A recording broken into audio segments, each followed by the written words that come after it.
Karachi police office ते हमले जी जांच में अहम अख़बर आई। केपीओ जे चौधारी जियो फेंसिंग करे जांच शुरू कई वई। हमलो कंदड़ 3 दहशतगर्दनि सां 2 सहूलतकारनि जे गॾु अचण जो भी इंकशाफ थियो आहे। एसएस न्यूज़ जे रिपोर्टर नबी बशखास केली मूजिब पुलिस ज़रियनि जो चवण आहे त हमले वक़्त जियो फेंसिंग में 100 खां वधीक नंबरनि खे शकी करार ॾिनो वियो। समूरनि नंबरनि जा तफ़सील ऐं ॿी ज़रूरी मालूमात हासिल कई पई वञे। पुलिस ज़रियनि जो चवण आहे त हमले खां पोइ 10 खां 12 नंबर बंद आहिनि। बंद नंबरनि मां शहर खां ॿाहिरि जी कॉल डेटा भी मिली आहे।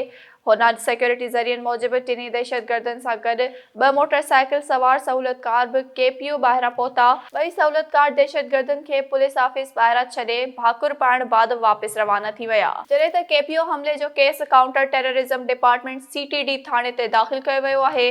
केस सदर थाणे जे एसएचओ जी फरियाद ते दाख़िल कयो वियो आहे। केस में दहशतगर्दी, क़त्ल ऐं क़त्ल जी कोशिश समेत ॿिया कलम शामिल आहिनि।